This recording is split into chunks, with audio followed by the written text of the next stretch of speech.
When disasters happen, men and women across the country volunteer to help those in need. One such individual is David Akers, who served as the Director of Disaster Relief in Tennessee for 10 years. His involvement started within his own community. In November of 2002, we were living in Wartburg in Morgan County, and a tornado touched down a little community called Mossy Grove and Petros and those areas in there.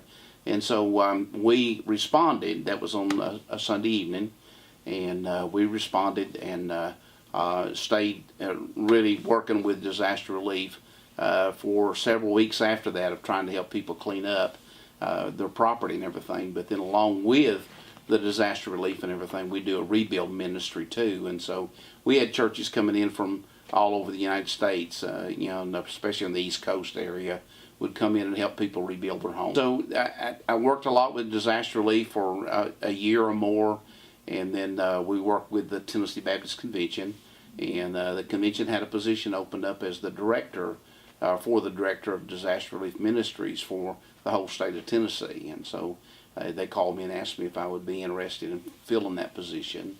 And we thought about it and prayed about it, and we sent our resume. And then the 1st of June of 2005, I became the director of the Tennessee Baptist Convention Disaster Relief Ministry.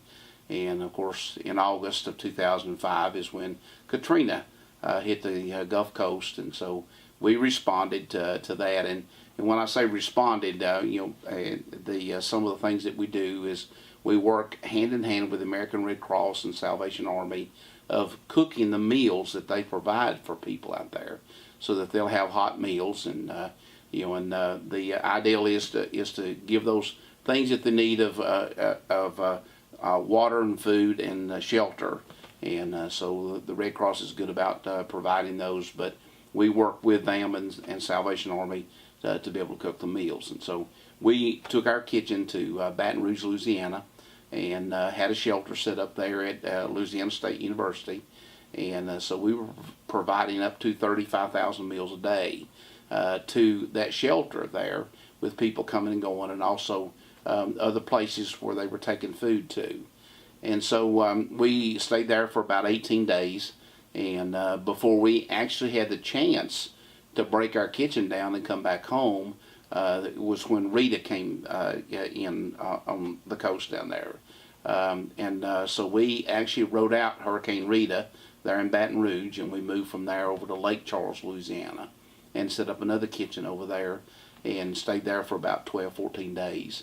And then before we could ever bring our kitchen back to Tennessee is when Wilma hit the Florida coast, and so we moved from Lake Charles, Louisiana over to Pompano Beach, Florida, and again set up one of the churches there and provided meals for the people in the community, and had a serving line there, but also we're taking food out to the community through the Red Cross and all. And so, but while we were there, we had a visit from the President of the United States, and had the opportunity to be able to spend some time with him. He came to our site and walked around and shook hands, and this is President Bush that was in office at that time. And so not only he, but his brother, who was governor of Florida, came, and several other people in the political field was there and all. But they wanted us to know how much they appreciated us and being there to help serve and everything. So another big one that we responded to that spent a lot of time, we went to Haiti after they had the earthquake down there, and so many people, their homes were destroyed, and we went down and actually had a hospital set up at the airport.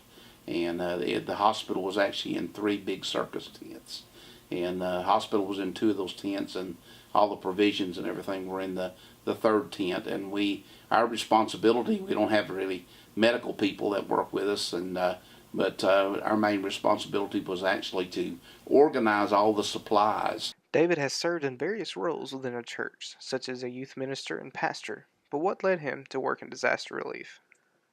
In ministry, is a lot of times people have the idea that when God calls people, He calls them to be a missionary or calls them to be a pastor. But there's a lot of callings on people's lives, and I felt like that disaster relief was a ministry, just like it was being a pastor of a church. And serving as a pastor of a church, you strive to meet the needs of people that are in your congregation. And by doing disaster relief ministry, it was the same thing. It's striving to train people to be able to meet those needs when a disaster happened.